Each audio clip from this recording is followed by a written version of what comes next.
Le ministère pastoral existe. Que l'on soit l'un de ses détracteurs ou l'un de ses défenseurs, c'est un fait. Il y a des femmes qui exercent seules leur ministère pastoral, tandis que d'autres le font en couple ou en équipe. Mais comment vivent-elles cet engagement et où se situent les combats que livrent ces femmes pasteurs? Vous trouverez des éléments de réponse dans un reportage que vous proposera la rédaction de Paroles des femmes.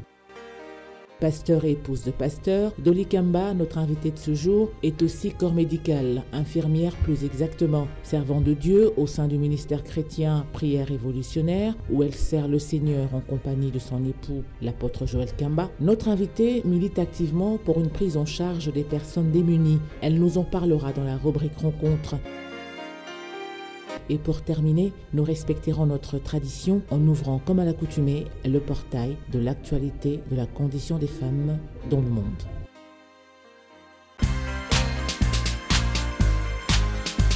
Bienvenue à toutes et à tous à ce nouveau numéro de Paroles des femmes. Aujourd'hui, pour interroger l'intelligence au féminin, nous recevrons sur ce plateau une femme dévouée. Dévouée parce qu'à la fois au service du Seigneur et au service de sa communauté, notre invité, Dolly Kamba, est pasteur au sein du ministère Prière révolutionnaire, dont le visionnaire n'est autre que Joël Kamba, son époux. Notre invité reviendra bien entendu sur son parcours professionnel, parce que corps médical. Elle nous parlera également, pourquoi pas, de son rôle en tant que pasteur, en tant qu'épouse de pasteur, mais pourquoi pas aussi des actions sociales qu'elle mène à travers l'ONG qui porte le même nom que le ministère dont elle fait partie. Et ce sera tout à l'heure, juste après cet élément de reportage. Regardez.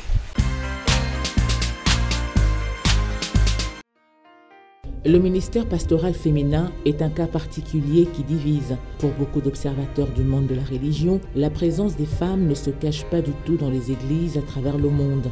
Par exemple, pour les églises catholiques et pentecôtistes, les femmes représentent un grand nombre parmi les personnes qui pratiquent régulièrement la foi et les cultes. Bien qu'il n'y ait pas de statistiques présentées sous la configuration genrée concernant les personnes pratiquantes, les femmes, on le sait fort bien, sont très nombreuses à fréquenter les nouvelles églises pentecôtistes. En regardant la situation des femmes qui exercent le ministère pastoral, leur ascension est considérée à la fois comme un acte de révolte, de subversion de genre et de refus des pratiques de foi existantes. Être femme pasteur en Afrique ne réjouit pas beaucoup de monde. Évoluant dans une société qui ne tolère pas l'ascension de la femme sur l'homme, la femme pasteur ou responsable d'une église est souvent traitée de tous les mots. Il a souvent été reproché aux religions d'avoir des positions dures vis-à-vis de certaines problématiques affectant la femme dans le monde. Il semble que, de plus en plus, les femmes pasteurs des églises protestantes, pentecôtistes et évangéliques deviennent le porte-voix des femmes. Il en va de même des femmes de pasteurs. À travers ce nouvel engagement, les femmes ont su faire leur chemin au sein des églises chrétiennes. Elles y agissent comme responsables des enfants, de la jeunesse ou même des cellules de prière et des rencontres pour les femmes partageant la même foi. Ces femmes ne manquent pas de briller par leur excellence en tant que responsables des communautés chrétiennes ou d'institutions et parfois même mieux que les hommes. La montée en puissance des femmes dans les instances de prise de décision des églises a un côté bénéfique. En chair, elles peuvent faire réfléchir les fidèles sur un meilleur traitement envers les femmes et ainsi faire avancer la cause de l'égalité de chance entre l'homme et la femme.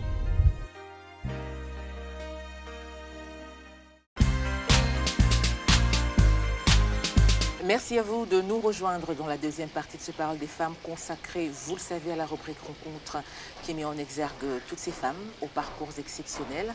Aujourd'hui, nous avons l'honneur de recevoir l'une d'entre elles, Dolly Kamba, et donc on l'a dit, pasteur.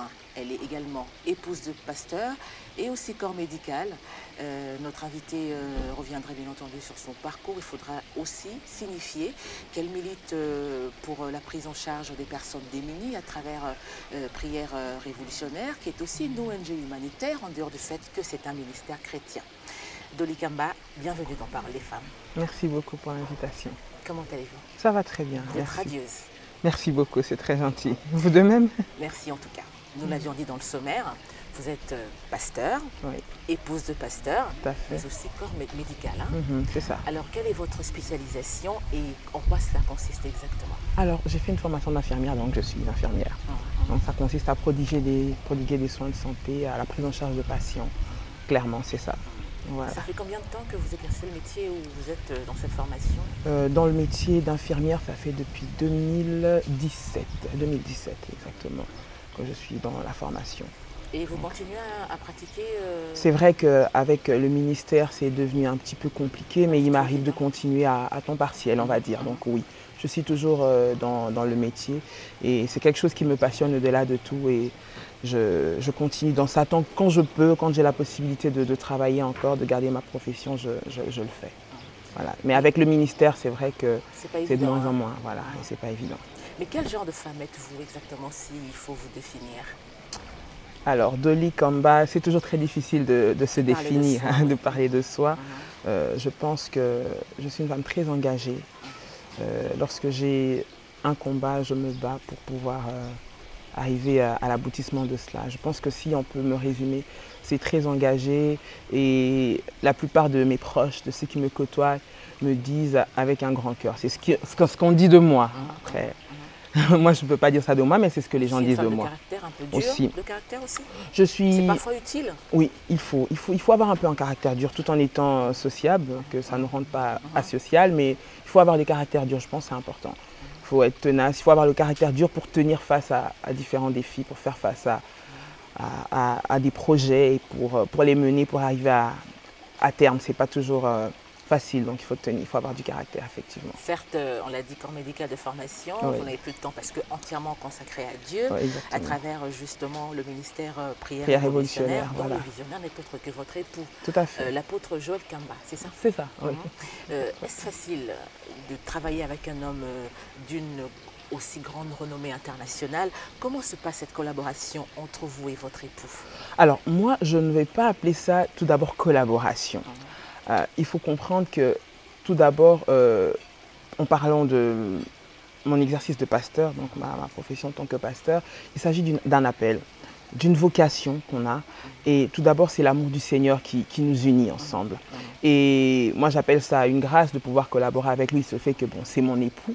Et je pense que ça se passe bien par la grâce de Dieu parce que, à côté d'être, on va dire, dans le même domaine d'activité, c'est mon épouse qui fait qu'il y a de la complicité, il y a de l'amitié, il y a de la camaraderie et je pense qu'au-delà de tout, ça resserre les liens, ça permet de se comprendre sur beaucoup de choses. Il y a aussi des incompréhensions comme tout couple d'ailleurs. Comme tout couple, mais lorsqu'on est en train d'exercer notre appel, notre vocation en tant que pasteur, je pense que là, on arrive à mettre à part notre côté couple et se consacrer et à faire des compromis, se consacrer vraiment sur le ministère, l'appel, la vision, donc pour on va dire le bon fonctionnement de la mission que le Seigneur nous a donnée.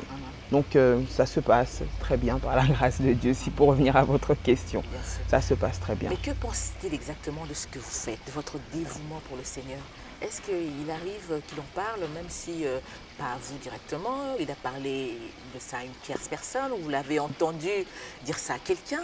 Alors, par rapport à ce que lui pense, je pense qu'il doit, le connaissant, hein, qu'il doit bénir le Seigneur pour cela, mais comme on dit, qui se ressemble s'assemble, ce n'était pas trop un secret pour lui.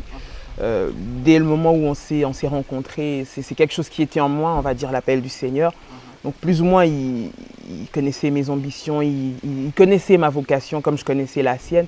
Donc je pense que c'est quelque chose, il bénit le Seigneur pour cela et de me voir m'épanouir et surtout trouver ma voie, ce que le Seigneur veut que je fasse. Je pense que pour lui, ça peut être qu'une grande joie. Et en tout cas, il arrive de temps en temps de l'entendre dans les prières, peut-être bénir le Seigneur pour ça. Donc je pense que oui, ça doit certainement, en tant qu'homme, être une bénédiction pour lui. Je pense que c'est plutôt ça. On va dire ça comme ça. Partenaire dans la vie, mais aussi dans le ministère. Exactement. Est-ce qu'il arrive aussi deux fois une espèce de compétition entre vous, histoire un peu d'exceller, d'aller un peu plus par rapport à l'autre? Ça peut arriver comme un jeu? Ça vous est déjà arrivé? Non, on va se dire la vérité, non. Parce qu'on ne considère pas ça vraiment comme une compétition. Voilà. Après, je pense que chacun est zélé pour servir son Dieu. Okay. Et en matière de détermination, de volonté, de désir de vouloir faire le meilleur pour notre Seigneur, en fait, et de porter cette vision loin, je pense que chacun d'entre nous donne le meilleur de soi. Mais entre nous, nous considérer comme des on va dire comme en compétition ou comme des compétiteurs. Non, non, non, on ne prend pas ça du tout comme ça parce que si on le prend comme ça, voilà, ça risque de venir sur la vie privée alors que là, il ne s'agit pas du tout d'un métier séculier, d'une profession séculière. C'est vraiment l'œuvre du Seigneur, donc on doit vraiment veiller à ce que tout d'abord, ce soit la vision, ce soit la mission qui soit respectée. On travaille pour le Seigneur. Comme je reviens toujours sur ça, on le fait vraiment pour Dieu premièrement. Donc, je pense qu'on se dépasse de ce côté-là. Après, la volonté de vouloir faire pour son Dieu peut nous pousser l'un ou l'autre à vouloir le meilleur. Et je pense que ça ne peut que servir à l'avancement du ministère, si on peut appeler ça compétition, mais il n'y en a pas du tout. C'est bien dit. Bon, c'est vrai qu'on le dit très souvent. Lorsqu'une femme accepte d'épouser un serviteur de Dieu, elle doit savoir à quoi elle s'engage. Étiez-vous préparé, vous? Est-ce que vous étiez vraiment préparé psychologiquement que vous serez l'épouse d'un pasteur et que vous devez absolument faire ceci ou pas cela, et ne plus faire ceci ou cela? Alors, être l'épouse d'un pasteur, tout d'abord, ou d'un leader quelconque, ou quelqu'un qui est, on va dire, qui a une renommée ou qui est un leader, clairement, pour moi, je pense qu'il s'agit du destin. Voilà. Moi, je pense qu'il s'agit du destin. Je pense que le Seigneur nous prépare depuis notre enfance à être l'épouse ou l'époux d'un leader. Voilà. Donc je pense que par notre caractère, par notre comportement, par notre façon de faire les choses, par notre façon de voir les choses, on est déjà plus ou moins préparé. Maintenant, de dire qu'on nous a dit le b.a.-ba, c'est comme dans tout foyer, de comment ça va se passer, non. C'est vrai que ce sont des réalités qu'on vit au quotidien par la grâce du Seigneur. Mais en parlant d'être épouse de serviteur de Dieu, je pense que c'est moi j'appelle ça même plus loin, une mission, c'est une vocation. Parce que Dieu nous prépare, ça demande beaucoup de compromis, beaucoup de réalités auxquelles on fait face. Mais c'est vrai qu'avec un regard extérieur, on voit plus ou moins, en gros, comment ça se passe. Mais on n'est jamais assez préparé pour entrer là-dedans. Et je pense que c'est le Seigneur, par sa grâce, chemin faisant, qui nous enseigne, nous apprenons. Et comme dans tous les foyers, je pense que même quelqu'un X de lambda qui épouse une autre personne ne s'attend jamais vraiment à ce qu'il va voir dans le foyer. On le découvre. Après, dans le métier de pasteur, moi, j'ai eu la grâce, on va dire, d'être élevé par un pasteur. Donc, c'était ma tante et mon oncle qui m'ont élevé. Mon oncle était pasteur. Donc, j'ai vu, en fait, comment ça se passait. Mais bon, j'étais la fille et pas l'épouse. Mais en gros, je voyais un petit peu les contours, les réalités qui se passent dans un foyer pastoral, dans une vie de famille pastorale. Donc, si on peut dire ça, je voyais. Mais m'attendre à quelque chose pour moi, non, je l'ai appris par la grâce du Seigneur. Et Dieu a fait grâce, je pense. Et comme j'ai dit, c'est le destin. Quand Dieu nous destine, il nous prépare quelque part par notre façon d'être. Et je pense qu'après, ça va. Voilà. Certes, vous parlez de destin, mais il y a certaines femmes épouses de pasteurs qui vont à la va-vite. Conséquence, il y a bien entendu du divorce. Oui. Alors ça, c'est quelque chose de très important. C'est comme pour tout choix. Mais j'aimerais, ici, si vous permettez, j'aimerais parler aux personnes qui sont en train de me suivre. Allez-y. Les leaders, ceux qui sont appelés à avoir une grande mission, ceux qui sont appelés à aller loin, ceux qui sont appelés à aller de l'avant.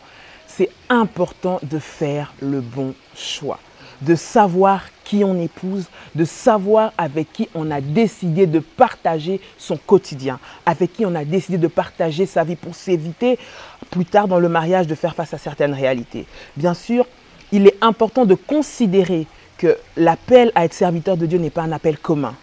L'appel d'avoir une mission, de conduire ou de diriger n'est pas commun. Donc la personne qui nous accompagne doit comprendre qu'il y a des concessions à faire, qu'il y a une façon d'être, il y a une façon de vivre sa vie qui n'est pas comme tout le monde.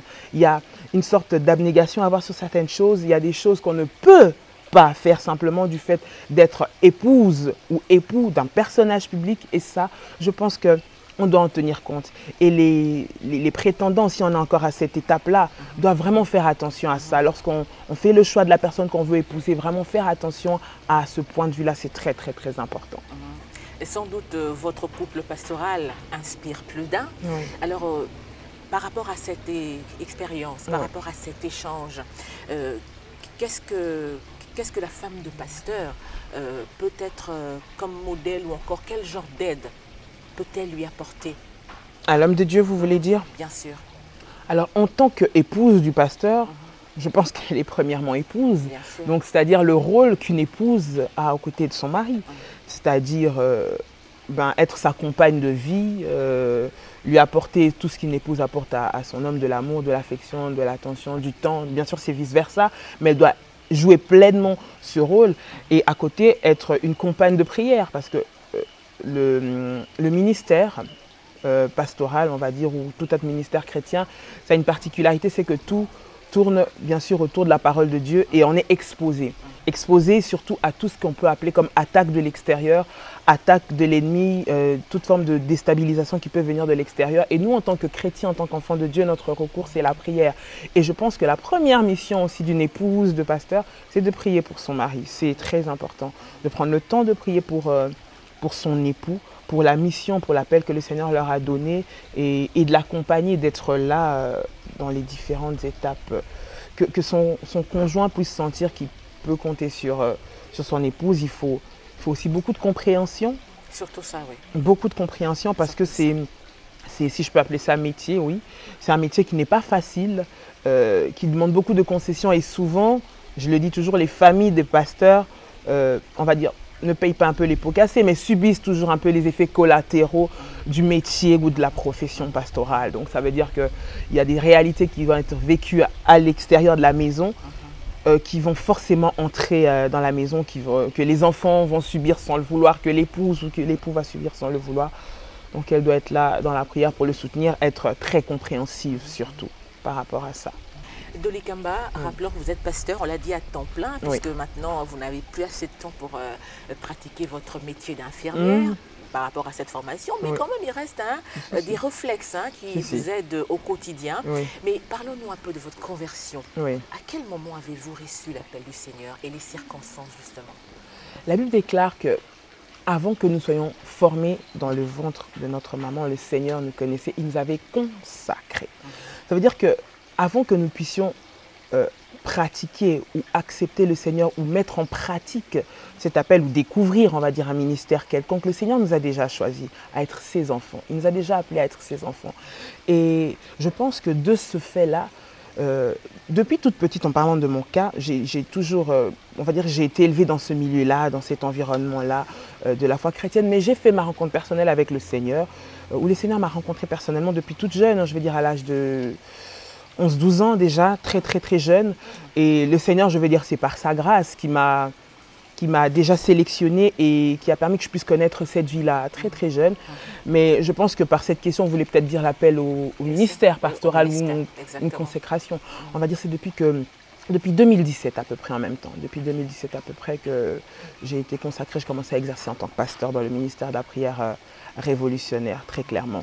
Mais depuis toute petite, j'ai toujours eu cet appel du Seigneur. Dieu m'a fait grâce, c'est pas forcément à tout le monde qui a pu connaître cette voie-là tôt. Je bénis le Seigneur, chacun a son parcours, chacun a son expérience.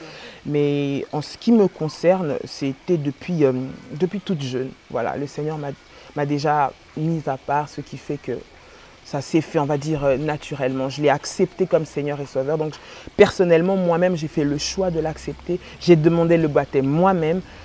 Personne ne m'a obligé à le faire. Ça, je tiens à le dire, c'est très important. J'étais très convaincue depuis très jeune. C'est pour ça que je dis que c'est le Seigneur qui met ce désir-là dans le cœur de l'homme. C'est le Seigneur qui crée le désir, le vouloir et le faire dans le cœur de l'homme. Et c'est quelque chose qui était profondément déjà ancré en moi. Et je pense qu'il s'agissait du temps où le Seigneur a manifesté. Et puis le temps que je mûrisse, le temps que je grandisse un petit peu, que j'acquière une petite expérience. Et c'est là que j'ai été consacrée, j'ai compris quelle serait ma mission, dans quel domaine j'allais travailler et comment cela allait se passer. Voilà. Et depuis jusqu'à aujourd'hui, quel genre de relation entretenez-vous avec le Seigneur? Une relation très particulière. Ça reste mon Père avant toute chose. Le Seigneur, c'est mon Seigneur d'abord, c'est mon Père. C'est une relation personnelle avec Dieu avant de pouvoir la partager avec les autres. On ne donne que ce qu'on a. Si on n'a rien, on ne peut pas faire semblant. Comme j'ai dit tout au départ, je vais revenir beaucoup sur ça, qu'il s'agit d'une vocation. Au-delà d'être un métier, parce que par la pratique, par l'apprentissage, etc., ça devient une profession. Donc la pratique, on en apprend les rouages, le fonctionnement, etc. Ça reste tout d'abord une vocation. Et lorsqu'on est appelé à être enfant de Dieu, c'est tout d'abord quelque chose qu'on ressent profondément en nous. Donc, je ne peux pas donner ce que je n'ai pas. Pour moi, le Seigneur, c'est d'abord mon papa, c'est d'abord mon Dieu. Je crois profondément au Seigneur Jésus-Christ. Je sais qu'il va revenir. Je sais qu'il viendra nous chercher. Je sais qu'il nous aime. Je sais qu'il combat pour nous. Donc, ce que je vis personnellement, je pense, c'est ce que je donne aux autres. Donc, ma première relation, c'est la relation d'une fille avec son père. Et c'est mon Seigneur. C'est tout pour moi, je peux dire, le Seigneur. Le sens même de ma vie, c'est le Seigneur. Et je bénis Dieu parce que j'ai pu le découvrir assez tôt, dans mon jeune âge, on va dire, voilà.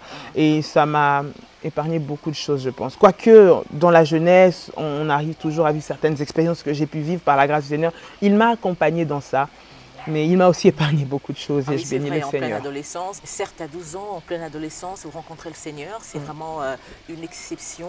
Mais aviez-vous rencontré des obstacles tout au long, au fur et à mesure que vous grandissiez? Oui. Alors, en effet, c'est vrai que j'ai rencontré le Seigneur très jeune par sa grâce, comme je le dis. Mais moi, je n'appellerais pas ça obstacle, mais plutôt des défis. Certes, dans notre adolescence, en grandissant, on fait face à certains défis. Et puis, je pense par la grâce du Seigneur, on arrive à les surmonter. Mais il y a aussi des réalités qui sont qu'à cet âge-là, bien sûr, il y a des choses que la plupart des jeunes ou des enfants, je peux dire ça, de mon âge, peut-être voulaient faire, ou certaines expériences qu'ils ont expérimentées, que moi, je ne pouvais pas faire. Ce qui fait que dans certains milieux, je ne suis pas allée. Ce n'est pas parce qu'on me l'a interdit, c'est par pure conviction. Ça, c'est quelque chose que j'aimerais dire. Bon, j'ai dit au début, je pense que j'ai une femme de caractère et de conviction. Et depuis toute jeune, hein, c'était tout naturellement. Quand j'étais convaincue de quelque chose, je le faisais avec conviction. Et quand je ne voulais pas quelque chose, je ne le faisais pas. Exactement. Et je pense que le Seigneur, par sa grâce, quand il m'a appelée, j'ai été convaincue qu'il y a certaines choses que je ne devais pas faire parce que je savais que je n'étais pas comme les autres, ça je le savais. Et personne, par exemple, je n'ai pas eu besoin d'avoir mes parents derrière moi pour m'interdire de faire des choses. Je ne les faisais simplement pas par conviction. Et en parlant des amis ou de l'entourage, j'ai eu à faire face à des réflexions du genre, depuis toute jeune, ceux qui m'ont connu jeune peuvent en témoigner, maman pasteur, Mamélo, bonne sœur, enfin, j'ai eu droit à ça, mais je sais que c'était par rapport à cette façon de vivre que je m'étais imposée, parce que, même pas imposée, que je vivais naturellement parce que j'avais choisi d'être réservée au Seigneur et d'avoir cette vision-là. Donc je pense que c'était j'ai eu beaucoup d'amis, hein, grâce à Dieu. Je n'ai pas j'ai pas vécu une enfance frustrée ou tout ça, non. J'ai toujours eu autant d'amis, autant de personnes autour de moi, un entourage vraiment bien. J'étais très épanouie, j'avais beaucoup d'amis, beaucoup de collègues à l'école, en dehors même, ils peuvent les témoigner ce qu'ils connaissent. Mais je ne vivais pas comme eux vivaient. Donc c'est quelque chose que je ne faisais pas. C'est quelque chose que, les choses qu'ils faisaient, je ne les faisais pas. Les comportements qu'ils avaient des fois, ce qu'on fait dans la jeunesse, je ne les faisais pas. Et je pense que c'était la grâce de Dieu. Oui, donc on va dire le défi, c'était de vivre au milieu d'eux et de ne pas faire comme eux. Voilà, et de ne pas les ressembler. Mais ça, je n'ai pas réussi par moi-même, hein, je tiens à le dire, c'est la grâce du Seigneur. Ce n'est pas pour mon orgueil ou tout ça, c'est vraiment la grâce de Dieu qui fait à qui il veut. Mais c'est vrai que dans certains milieux, on essaie de se faire petite, mais tout en disant non. Donc, et je pense que par la grâce du Seigneur, ceux qui me fréquentaient avaient compris. Donc il m'arrangeait bien à certaines choses qu'on ne me proposait simplement pas parce que vous savez qu'elle ne va pas le faire. C'est vrai. Vous avez suivi des cours de théologie? Oui, j'ai fait une formation biblique effectivement par rapport à ça et j'ai été consacrée à l'issue de cela. Donc c'est pour ça que j'exerce en tant que pasteur. Alors comment vous définissez-vous en tant que tel, en tant que pasteur? En tant que pasteur, je suis là pour paître les brebis du Seigneur. Ma mission première est m'occuper des brebis du Seigneur, ceux qui sont dans le besoin, ceux que le Seigneur nous a laissés, la mission que Dieu a donnée à ses serviteurs. C'est vraiment de prendre en charge ces personnes qui viennent dans le besoin, qui viennent dans une détresse spirituelle, qui viennent avec des problèmes qui sont les leurs.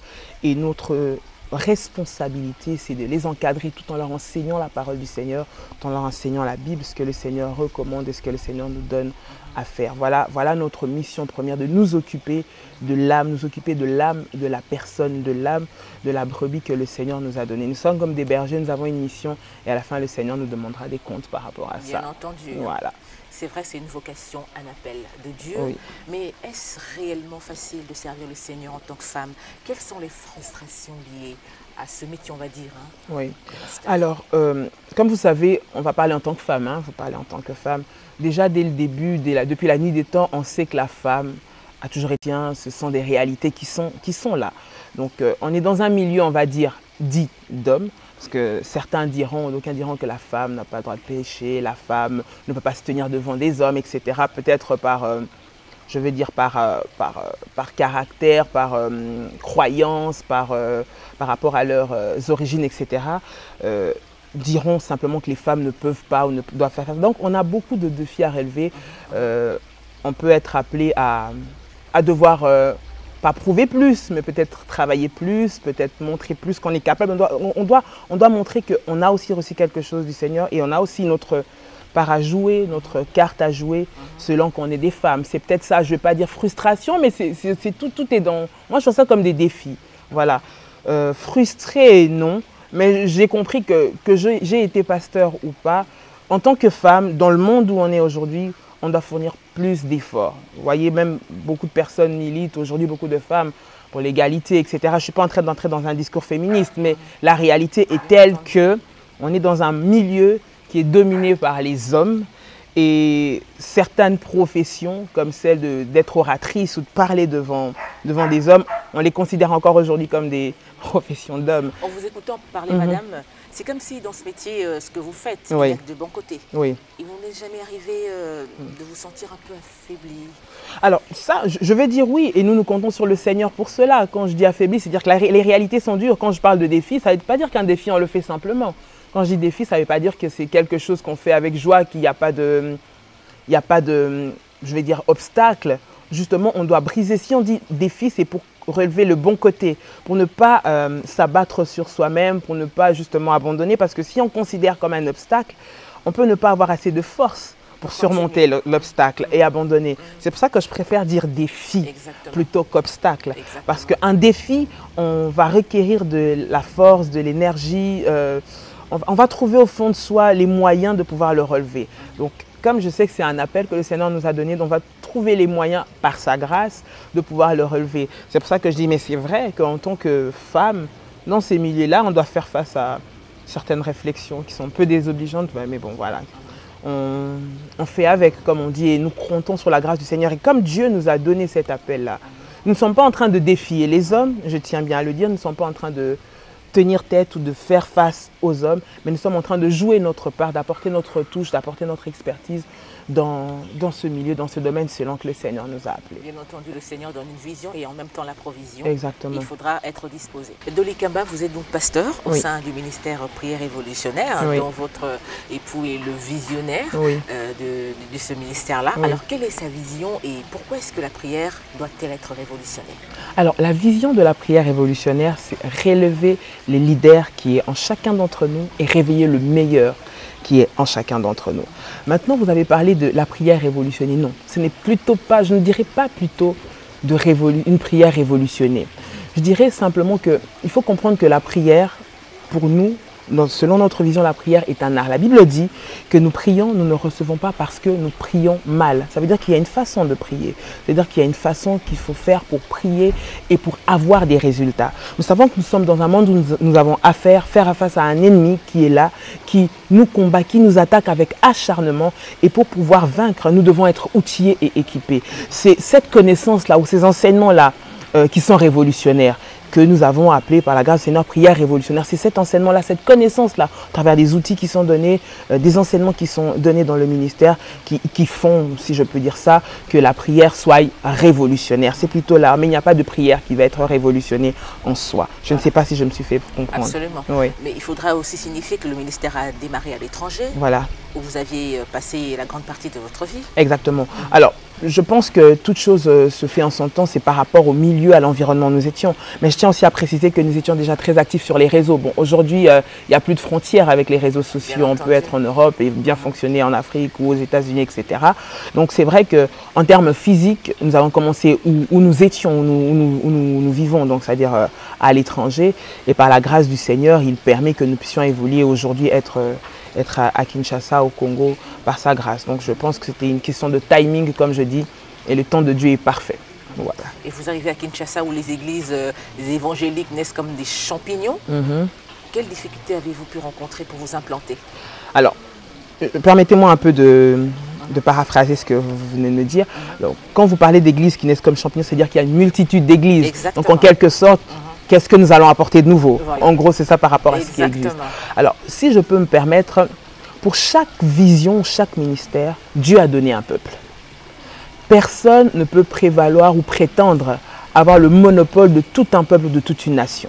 Lorsque Dieu donne une vision à un homme de Dieu ou à une femme de Dieu, Dieu donne un peuple à qui cette vision-là va correspondre. C'est comme les doigts d'une main. Nous sommes tous les doigts d'une main et chacun a un rôle et chacun sert à pouvoir, je ne sais pas, laver le visage, entretenir le corps, à faire en sorte que le corps fonctionne comme il faut. Et je pense aussi que dans ce sens-là, que la prière révolutionnaire n'est pas venu pour tout le monde. C'est venu pour un peuple que le Seigneur a préparé, que le Seigneur a voulu, qui vont répondre et qui vont adhérer à cette vision. Donc, pour répondre à votre question, je pense qu'il y a de la place pour tout le monde par la grâce du Seigneur. Dieu a donné de la place pour tout le monde. Il a donné beaucoup d'ouvriers, il y a beaucoup de dons, il y a beaucoup de ministères. Et chacun a sa place selon ce que le Seigneur veut. Ceux qui sont bien sûr dans le plan de Dieu et qui travaillent selon la volonté que le Seigneur veut. Voilà. Le ministère prière révolutionnaire accompagne ses fidèles, notamment dans le domaine du combat spirituel. Oui. C'est quoi le combat spirituel? Le combat spirituel, c'est un combat contre un ennemi qui est invisible, mais qui est là. Il est déjà vaincu, mais il est actif. Nous combattons contre les œuvres de l'ennemi. La Bible dit, nous n'avons pas à lutter contre la chair et le sang. Nous luttons contre les dominations, les principautés, contre les esprits méchants. Et lorsqu'on parle de combat spirituel, c'est ce combat-là que nous avons à mener, que Christ nous a donné la victoire dessus, mais que nous menons parce que dans les réalités, dans notre quotidien, nous avons à faire face à ce combat et à cet ennemi qui est là. Donc par nos prières, par les actions que nous posons, nous sommes en train de lutter et nous accompagnons les enfants de Dieu parce que nous savons qu'ils ont des combats, des réalités spirituelles auxquelles ils doivent faire face et nous les accompagnons simplement dans ce domaine-là. Voilà, par la prière, par les enseignements pour pouvoir avoir la victoire. Parce qu'il faut savoir que l'ennemi est là, il est actif. Exactement. Nous n'allons pas tuer l'ennemi, non, ce n'est pas notre mission. Le Seigneur va se charger de lier le diable en son temps, mais bien aimés, nous devons être là et nous sommes là pour pouvoir accompagner les enfants de Dieu dans ce combat, les outiller, les équiper pour qu'ils puissent avoir les victoires. Et comment se comportent justement les fidèles qui fréquentent votre église par rapport aux différentes formations, aux enseignements que vous leur donnez? Est-ce qu'ils sont réactifs? Alors, comme on dit, la vision correspond à un peuple. Ceux qui viennent au ministère de la prière révolutionnaire, c'est ceux que le Seigneur touche. C'est ceux qui sont justement touchés, ceux à qui ce message parle. Donc forcément, bien sûr, qu'ils sont réactifs parce que ça leur parle, ça leur correspond. C'est un message qui va avec leurs attentes, à ceux qui s'attendent. Donc forcément que ça leur correspond. C'est vrai qu'on remarque très souvent, il y a plus de femmes à l'église que les hommes. Les femmes sont très sensibles. Elles y passent trop de temps à l'église pour diverses raisons, notamment la maternité, le mariage. Mais pensez-vous que ce sont les simples raisons qui peuvent emmener les femmes à fréquenter l'église? Non, je ne pense pas qu'on va à l'église. On ne va pas à l'église premièrement pour obtenir quelque chose du Seigneur. On va à l'église parce qu'on a cru au Seigneur Jésus-Christ, on croit que c'est notre Seigneur et Sauveur, on l'aime, on veut lui témoigner notre amour. C'est tout d'abord une relation. Voilà pourquoi j'ai dit au début, on ne sert pas le Seigneur pour une raison quelconque. C'est parce que premièrement on l'aime. Lorsque je pense qu'on vient à l'église pour obtenir mariage, enfantement, je pense à mon avis que ce ne sont pas des bonnes motivations. Bien sûr, ce sont des réalités auxquelles on fait face. Donc, on demande la grâce du Seigneur par rapport au mariage, par rapport à l'enfantement, si ce sont des réalités qu'on a difficiles ou des combats qu'on est en train de vivre. Mais la raison première qui doit nous pousser à l'église, qui doit nous maintenir à l'église. Peut-être qu'on est poussé à l'église à cause de ces réalités-là, parce qu'on a cherché tellement, on ne sait pas où aller. Donc, c'est une raison qui nous amène près du Seigneur. Mais pour demeurer près du Seigneur, il faut d'abord, premièrement, aimer le Seigneur. Parce que si on vient pour une raison, c'est-à-dire que le jour où on a obtenu ce qu'on veut, on quitte l'église. Et je pense que si c'est à ça que ça sert la mission. Et malheureusement, il y a des cas comme ça. Voilà, exactement. Mariage, enfant. Et ce n'est pas le but. Et ce n'est pas le but. Voilà, le but, c'est vraiment d'avoir une vie avec le Seigneur, d'une intimité avec le Seigneur, de grandir avec le Seigneur. Maintenant, par rapport à ça, on a des défis. Le Seigneur veut que nous vivons bien sur la terre. Donc c'est pour ça que nous rentrons dans des prières de combat spirituel quand on voit qu'on a des défis, qu'on a des combats, qu'on a des réalités difficiles. Donc ça c'est très important, on doit y faire face par la prière. Vous serez d'accord avec moi, pasteur Dolly Kamba, que les églises évangéliques sont accusées notamment d'être auteurs des familles disloquées, notamment les enfants sorciers. Et actuellement, si vous traversez les villes de Kinshasa, ou les rues de la ville de Kinshasa, vous verrez les enfants errer parce que accusés d'être sorciers et tout. Alors, est-ce qu'il y a un moyen pour récupérer et rectifier ce problème en vue de se racheter au fait? Vous savez, lorsque vous dites ça, c'est vrai que dans tout métier, dans toute profession, il y a des vrais et il y a des faux. Et ça fait partie des déviations, on va dire, de ceux qui ne servent pas le Seigneur dans la vérité. Dieu, il nous a appelés pour l'homme. Et je ne vois pas quelqu'un que le Seigneur a mandaté pour avoir une mission de sauver les âmes, aller diviser les familles. Maintenant, il y a des réalités spirituelles qui se passent dans chaque famille. Lorsqu'effectivement, il y a des telle réalité, c'est-à-dire que de la sorcellerie, tout ça, le problème spirituel, la solution n'est pas d'agir de la façon dont nous voyons ici, par exemple en parlant du Congo, d'aller chasser cet enfant, de le détacher de la cellule familiale, de l'enlever de près de ses parents. Ça, c'est quelque chose, je tiens à dire ici, que je condamne personnellement, parce que ce n'est pas à ça que le Seigneur nous a appelés, c'est d'encadrer ces personnes si problèmes, sorcellerie, tout ce qu'on dit, il y a effectivement. Donc notre mission, c'est plutôt d'accompagner les personnes, c'est plutôt de soutenir ceux-là qui sont faibles, c'est plutôt de venir en aide. Et s'il y a ce genre de problème, de les conduire dans la prière, de les accompagner et non pas de pouvoir disloquer les familles. Maintenant, comme j'ai dit, il y a des faux, mais il y a aussi des vrais serviteurs de Dieu. Et tous ne sont pas ça. C'est vrai que malheureusement, on ne s'arrête que sur ce qui fait polémique, donc c'est-à-dire les faux, mais il faut que nous sachions qu'il y a beaucoup de vrais serviteurs de Dieu. Et que cette partie-là, c'est une petite partie, j'aimerais dire, mais que le Seigneur se chargera de prendre soin. Parce que c'est l'œuvre de Dieu et on ne joue pas avec l'œuvre de Dieu. On ne joue pas avec les vies des gens, on ne détruit pas les familles des gens comme ça. Donc je sais que le Seigneur va faire son tri. Il y a les vrais et les faux qui croissent ensemble, mais Dieu va trier. Et nous reconnaissons ça par leurs fruits. Voilà ce que je peux dire. Il y a des vrais et des faux. Il y a certains, on va dire, faux pasteurs qui jouent sur la sensibilité, notamment des femmes, qui sont très nombreuses à l'église, on l'a dit. Alors, comment doivent-elles se comporter, ces femmes qui vont à l'église? Est-ce qu'elles doivent tout gober parce que spirituellement, cela est permis, donc elles sont faibles? Comment doivent-elles se comporter? Une femme, moi je pense qu'une femme doit tout d'abord être enfant de Dieu. C'est-à-dire avoir comme référence la parole du Seigneur.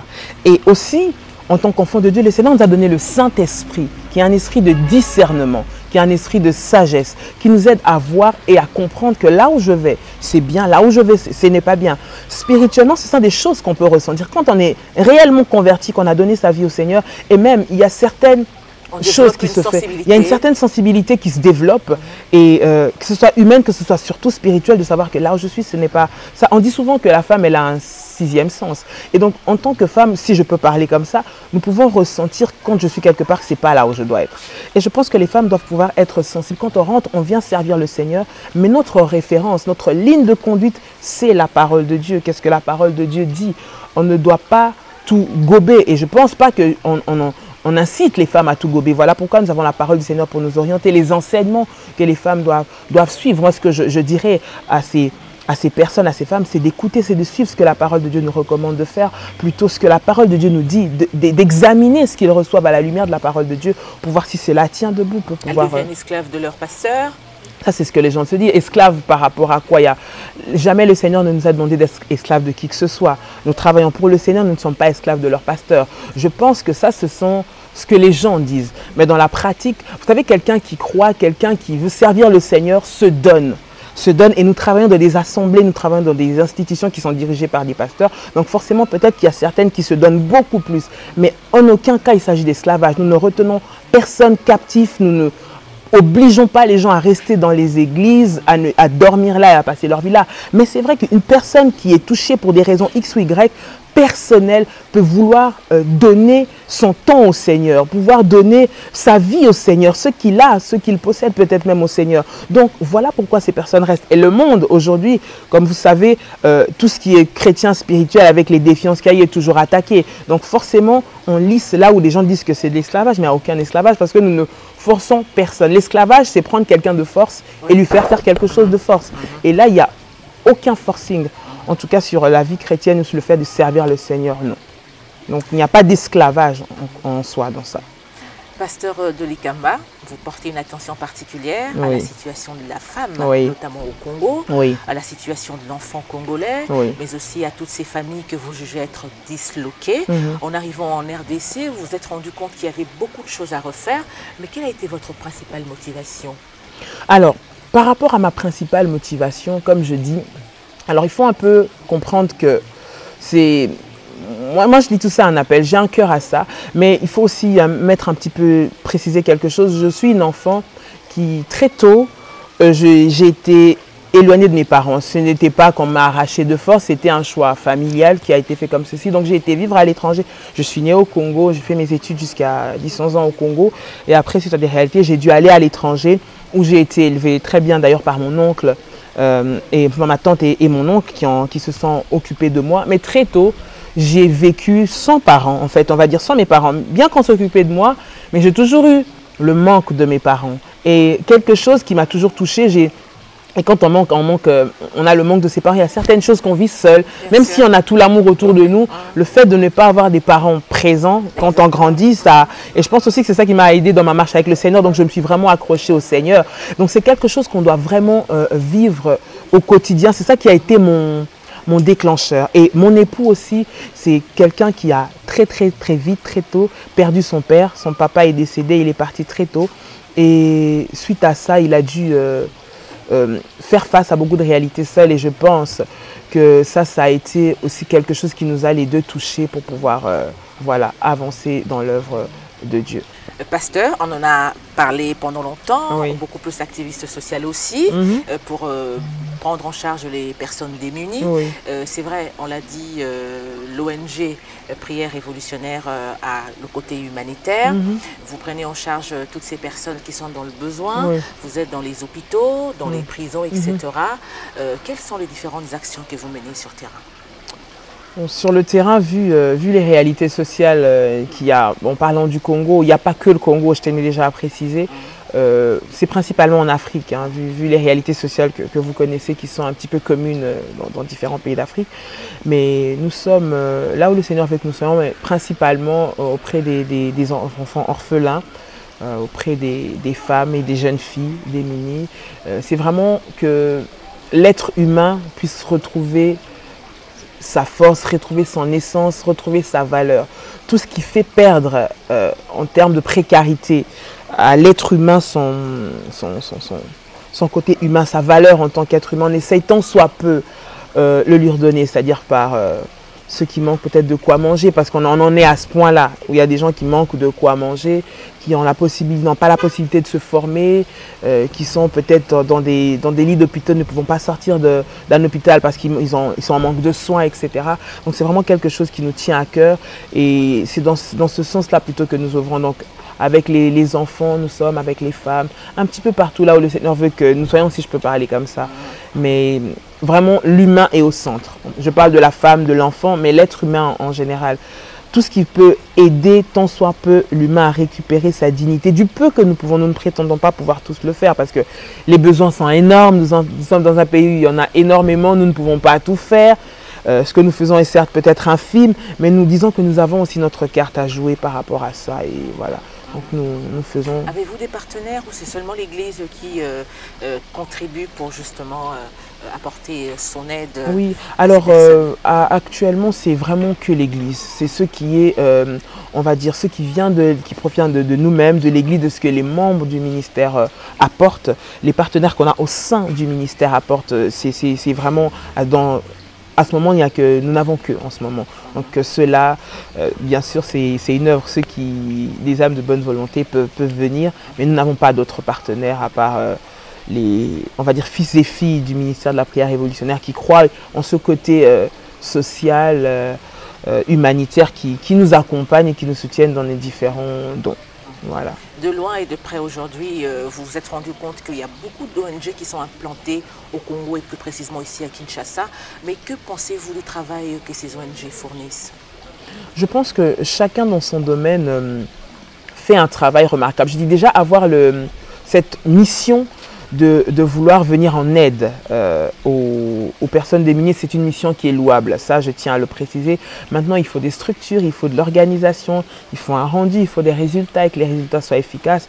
Je pense que ça, c'est quelque chose sur lequel chacun doit travailler selon la mission qui s'est donnée. Mais je pense que c'est important d'avoir aussi un retour par rapport à ce qu'on investit, ce qu'on voit comme acteur social. Qu'est-ce qui change réellement? Qu'est-ce qu'on apporte réellement? Au-delà de toutes les belles visions que nous avons tous, quel est le rendu de nos visions en fait? Qu'est-ce qu'on peut matériellement palper ou toucher ou dire que voilà, nous avons pu avancer ça, nous avons pu faire ça? Qu'est-ce qu'on peut matériellement palper de ça? Voilà, je pense que c'est... Ce qui est paradoxal, c'est qu'il y a beaucoup d'ONG, mais il y a toujours des problèmes qui continuent d'exister. Apparemment, ça n'apporte pas beaucoup trop de solutions. Ça, je pense que on ne peut pas avoir la prétention de tout finir. Il n'y a pas que les ONG qui sont, on va dire, qui seront responsables de finir. Les ONG viennent en apport à ce qui existe. C'est-à-dire que il y a l'État, il y a la société qui a aussi son rôle à jouer. Nous jouons ce rôle parce que nous remarquons certainement qu'il y a des domaines où l'État n'a peut-être pas la mainmise ou pas assez. Donc, c'est notre bonne volonté qui vient jouer là. Et c'est pour ça que je dis qu'on n'a pas la prétention de tout finir. Et il y a aussi certaines réalités face auxquelles nous sommes confrontés. On ne peut pas tout faire n'importe comment. On est dans un pays, il y a des lois, il y a des domaines qui ne dépendent pas de nous. Il y a des domaines où il faut passer par beaucoup de démarches administratives pour pouvoir faire. Donc tout ça fait que les ONG peut-être aussi sont limitées à certains niveaux. À moins que ceux qui sont vraiment, on va dire, poussés, qui ont quelqu'un derrière eux qui les pousse, peuvent arriver à franchir ces obstacles-là. Mais pour on va dire des simples personnes de bonne volonté, ça peut être difficile d'aller plus loin. Et puis les moyens aussi, tu reviens à ça. Certes, les ONG sont en appui à l'État, qui est entre guillemets un tout petit peu démissionnaire. Voilà pourquoi les ONG sont là pour essayer un peu de booster les choses. Parmi les différentes actions que vous avez eu à mener jusqu'ici, quelle a été l'action qui vous a le plus marqué? L'action qui m'a le plus marqué, c'est lorsque nous avons été rendre visite à des femmes, enfin des familles, femmes et enfants à l'hôpital pédiatrique de Kalembelembe ici à Kinshasa. Nous nous sommes rendus compte qu'il y avait beaucoup de cas. Cet hôpital de grande renommée, d'après ce que j'ai cru comprendre, je me suis un petit peu renseignée, c'est apparemment le premier hôpital pédiatrique du Congo.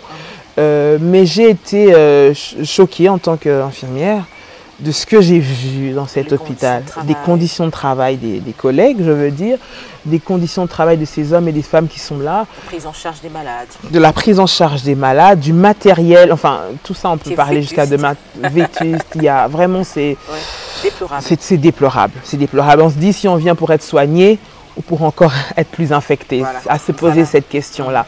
Donc ça c'est quelque chose qui m'a vraiment touchée et surtout après justement la prise en soin. Les personnes qui étaient bloquées à l'hôpital parce que n'ayant pas assez de moyens pour pouvoir y sortir, on a trouvé des dizaines de femmes et d'enfants qui étaient là mais qui n'avaient qu'un lit ou je vais appeler ça un lit, une espèce de, je sais pas, d'un endroit où ils mettaient un pan dessus en gros pour que vous puissiez voir pour se coucher et ne pouvaient pas sortir de là parce qu'ils n'avaient pas les frais.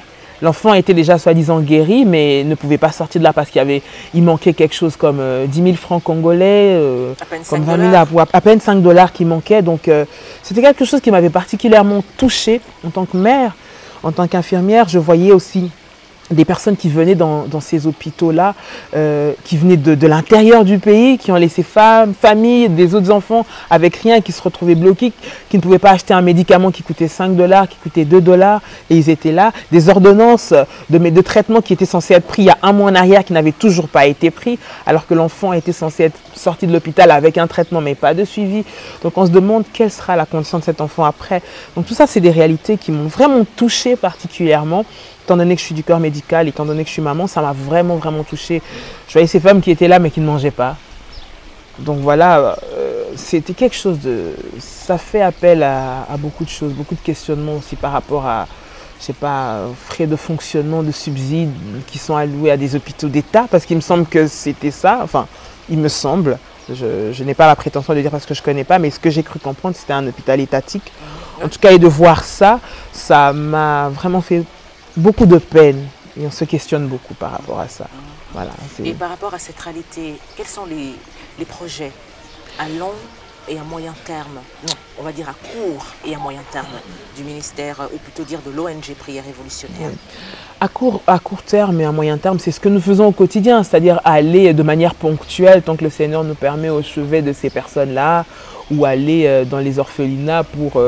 on va dire, essayer de pallier aux besoins immédiats, c'est-à-dire un besoin de nourriture, on en est encore à là, d'alimentation, du fait que la personne vive déjà, et puis après, plus loin, on va voir peut-être la prise en charge, peut-être la sociabilisation, peut-être le fait que cette personne, en parlant peut-être des jeunes d'enfants, peut-être que cette personne aille dans une formation, que cette personne acquiert un métier, voilà, qu'elle puisse avoir les outils pour pouvoir après se débrouiller. Mais nous venons dans l'urgence éteindre le feu, parce qu'il y a un feu qu'il faut éteindre, il y a des besoins urgents auxquels il faut pallier pour voir, et nous jouons un petit peu au sapeur-pompier avec le peu que nous pouvons. Mais je pense que voilà, ce qu'on peut faire immédiatement, c'est ça, parce que c'est de soulager vraiment la détresse immédiate des gens. Parce qu'on va voir des gens qui vont pleurer parce qu'ils ont faim. Voilà. Parce que c'est ça qu'on nous demande. Hein. Ils n'ont pas besoin de plus pour l'instant. Ouais, quand on voit, ils n'ont pas besoin d'aller à l'école, ils n'ont pas besoin de faire des études. En tout cas, ce n'est pas ce qu'on entend souvent. Ce qu'on entend souvent, c'est j'ai faim, j'arrive pas à manger, mes enfants ne sont pas allés à l'école, j'ai mal, je n'ai pas de médicaments. C'est ce qu'on entend. Hein. Ça fait 3 jours qu'on n'a pas mangé, c'est ça les réalités. Je n'ai pas de vêtements, je n'ai pas de chaussures, malheureusement. Donc c'est un petit peu dans ce domaine-là. Mais notre but, bien sûr, à moyen terme, c'est de mettre en place, par la grâce de Dieu, un système qui fait qu'on va pouvoir autonomiser ces personnes, aider ces personnes à avancer, pourquoi pas former, etc., etc.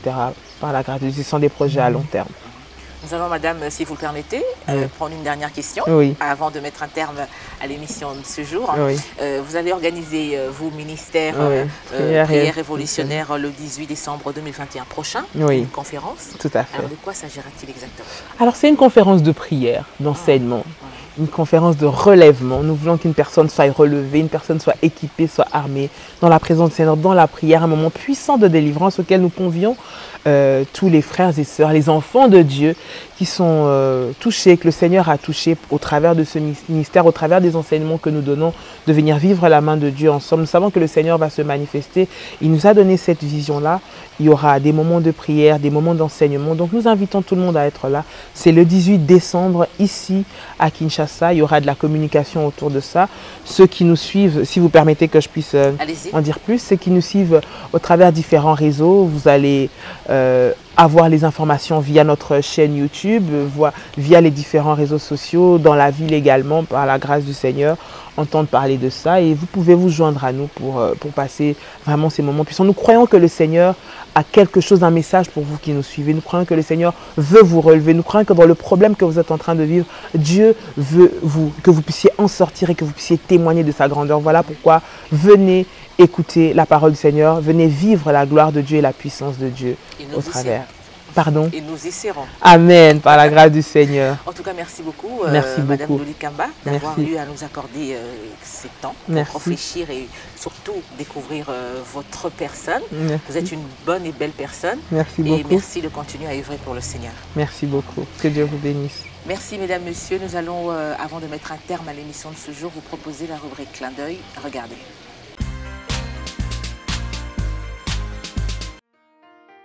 Voici pour vous l'actualité de la condition des femmes dans le monde. Le cancer du sein est la première cause de mortalité par cancer chez les femmes.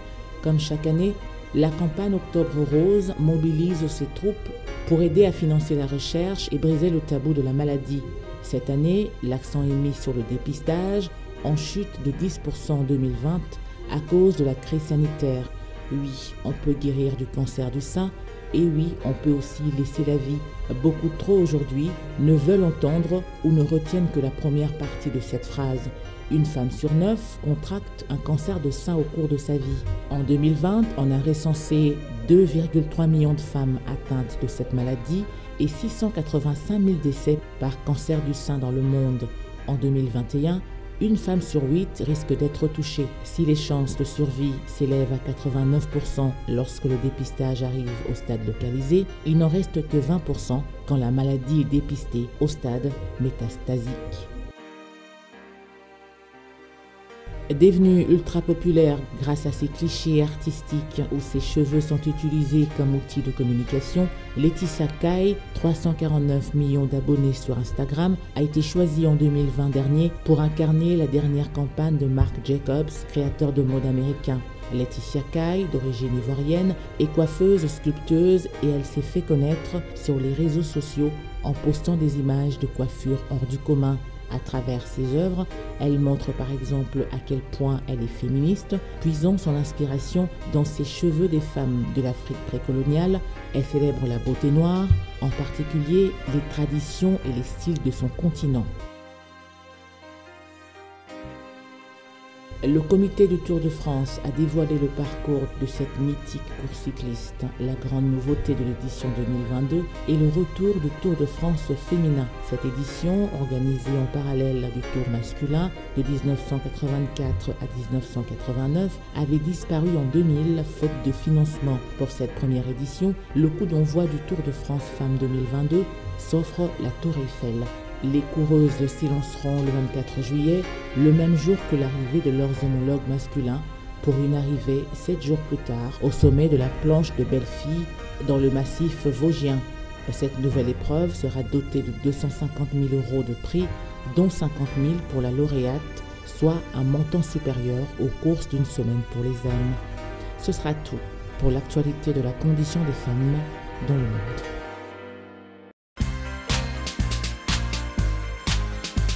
Parole des femmes, c'est terminé pour ce jour. Ça a été un plaisir, mieux, un honneur pour nous de vous avoir tenu compagnie. Merci à vous de l'avoir suivi. Le rendez-vous, c'est pour la semaine prochaine.